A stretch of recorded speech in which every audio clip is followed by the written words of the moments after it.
अस्सलाम वालेकुम दोस्तों। आज मैं आप लोगों को एक ऐसे इस्लामी तारीख़ी मुल्क के हक़ाइक़ बताने जा रहा हूँ जो मुसलमानों, यहूदियों और ईसाइयों के लिए बहुत ही मुक़द्दस मुल्क है। जी हाँ, आज हम बात करेंगे इस्लामी दुनिया के सबसे मज़लूम तरीन इस्लामी मुल्क फ़लस्तीन की। और फ़लस्तीन के बारे में दिलचस्प और नाकाबिल यकीन तारीख़ आपके साथ शेयर करेंगे, जिसे जानकर आप भी हैरत का शिकार हो जाएंगे। तो दोस्तों, वीडियो में आगे बढ़ने से पहले आप लोगों से एक रिक्वेस्ट है कि अगर आप पहली बार मेरे चैनल इन्फो फॉर यू को विज़िट कर रहे हैं और आइंदा भी इस तरह की इन्फॉर्मेटिव वीडियोस देखना चाहते हैं तो मेरे चैनल को सब्सक्राइब कर लें और सब्सक्राइब करने के बाद बेल आइकन को प्रेस करें ताकि मेरी नई आने वाली वीडियोस का नोटिफिकेशन फौरी तौर पर आपको मिल सके। तो चलिए दोस्तों, बढ़ते हैं आज की इन्फॉर्मेशन की जानब। मुअज़्ज़ज़ नाज़रीन, याद रहे फ़लस्तीन एक तारीख़ी मुल्क है। इसकी सरहदें इसराइल, मगरबी उर्दन, जनूबी शाम, मगरबी लबनान और मशरक़ी बहरे रूम से मिलती हैं। फ़लस्तीन का कुल रकबा 620 मुरबा किलोमीटर है और यूँ रकबे के लिहाज से दुनिया का 121वां छोटा तरीन मुल्क है। अगर आबादी की बात करें तो फ़लस्तीन की कुल आबादी 51,87,000 के करीब है और यूँ आबादी के लिहाज से ये दुनिया का 121वां छोटा मुल्क है। फ़लस्तीन की कुल आबादी में 95% लोग मुसलमान हैं, जबकि 5% ईसाई और यहूदी आबाद हैं। फ़लस्तीन का दारुल हुकूमत बैतुल मुक़द्दस है, जिसे यहूदी और ईसाई यरूशलेम कहते हैं। और एक नज़र फ़लस्तीन की तारीख़ पर डालते हैं। फ़लस्तीन की तारीख़ सदियों पर मुहित है। इस मुल्क पर माजी में कदीम मिस्रियों, यूनानियों, इसराइलियों, सलेबियों और अरबियों के अलावा रोमन और अहले फ़ारस ने भी हुकूमत की है। मज़ीद पीछे जाएं तो पता चलता है कि 638 से 640 ईस्वी तक अहद हुकूमत हज़रत उमर फ़ारूक रज़ी अल्लाह ताला अन्हु के दौर हुकूमत में मुसलमानों ने तमाम फ़लस्तीन पर कब्ज़ा कर लिया। मगर 1050 में अहले यूरोप को एक बार फिर ख्याल आया कि अर्ज़ मुक़द्दस को मुसलमानों के कब्ज़े से आज़ाद करवाया जाए। यूँ अहले यूरोप ने अगले साल ही अपनी पहली सलेबी जंग का आगाज़ कर दिया। सन 1291 में सलेबी जंगें ख़त्म हो गईं। 1516 में इसे उस्मानी तुर्कों ने फ़तह किया, जो जंग अज़ीम अव्वल तक इस मुल्क पर काबिज़ रहे। पहली जंग अज़ीम के दौरान अंग्रेज़ों ने यहाँ पर फ़ौजी हुकूमत कायम की। अंग्रेज़ों के ज़माने से यहाँ यहूदियों की आमद का सिलसिला शुरू हुआ। यहूदियों ने अरबों से ज़मीन ख़रीदना शुरू की और आहिस्ता आहिस्ता यहाँ पर अपने कदम जमाने लगे। 1930 में जर्मनी में हिटलर बरसरे इक़्तिदार आया तो उसने यहूदियों को ख़त्म करना शुरू कर दिया। यूँ यहूदियों की आमद फ़लस्तीन में और भी ज़्यादा बढ़ गई। इस तरह अरबों और यहूदियों के दरमियान लड़ाइयाँ शुरू होने लगीं। 1936 में अंग्रेज़ों ने फ़लस्तीन को यहूदियों और फ़लस्तीनियों के दरमियान तकसीम करने की तजवीज़ पेश की। इसके अलावा उन्होंने ये भी तजवीज़ दी कि बैतुल मुक़द्दस और दीगर मुतबर्रक जगहें आज़ाद की जाएँ, लेकिन अरबों ने इस तजवीज़ को मंजूर न किया। आखिर में 1947 में ये मसला अक़वाम मुत्तहिदा में पेश किया गया। इस दौरान अक़वाम मुत्तहिदा ने फ़लस्तीन को तकसीम करने की तजवीज़ मंजूर कर ली और बरतानिया ने अपना कब्ज़ा ख़त्म कर लिया। इस तरह 15 मई 1948 को फ़लस्तीन को दो हिस्सों में तकसीम कर दिया गया और इसराइल मार्ज़ वजूद में आया। मगर अरब ममालिक ने इस तकसीम को फ़ौरी तौर पर कबूल न किया और यूँ इसराइल और अरबों के दरमियान एक बड़ी जंग छिड़ गई। हैरान कुन तौर पर इसराइल ने अरबों को शिकस्त दी और यूँ 3 बड़ी अरब इसराइल जंगें हुईं। यहूदियों ने हर जंग के बाद अरब ममालिक के किसी न किसी हिस्से पर कब्ज़ा कर लिया।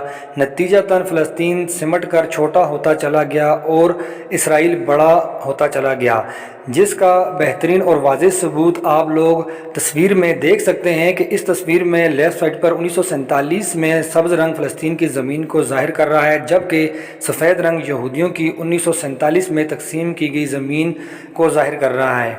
सफ़ेद रंग देखें आप तो किस कदर आगे फैल चुका है, जो आहिस्ता आहिस्ता बढ़ता हुआ मुल्क के 80% रकबे पर काबिज़ हो चुका है। इसके अलावा इसराइल ने एक दिलचस्प कानून पास कर रखा है, جسے رائٹ آف ریٹرن لا کہا جاتا ہے۔ اس قانون کے مطابق اگر کوئی شخص اپنے آپ کو یہودی ثابت کر دے تو وہ دنیا کے کسی بھی ملک میں ہو، اسے فوری ویزا اور ایئر ٹکٹ دے کر اسرائیل لایا جاتا ہے، اسے نیشنلٹی بھی دی جاتی ہے اور اسے اسرائیل میں بسایا بھی جاتا ہے۔ اس طرح اسرائیل کے قابض منصوبوں کا اندازہ اس بات سے بھی لگا سکتے ہیں کہ اسرائیل کو سب سے زیادہ امریکہ سپورٹ کرتا ہے، جو سالانہ $3 بلین اسرائیل کو امداد فراہم کرتا ہے۔ 1993 میں پہلی بار فلسطین اور اسرائیل کے درمیان براہ راست معاہدہ ہوا، جسے اوسلو معاہدہ کے نام سے جانا جاتا ہے۔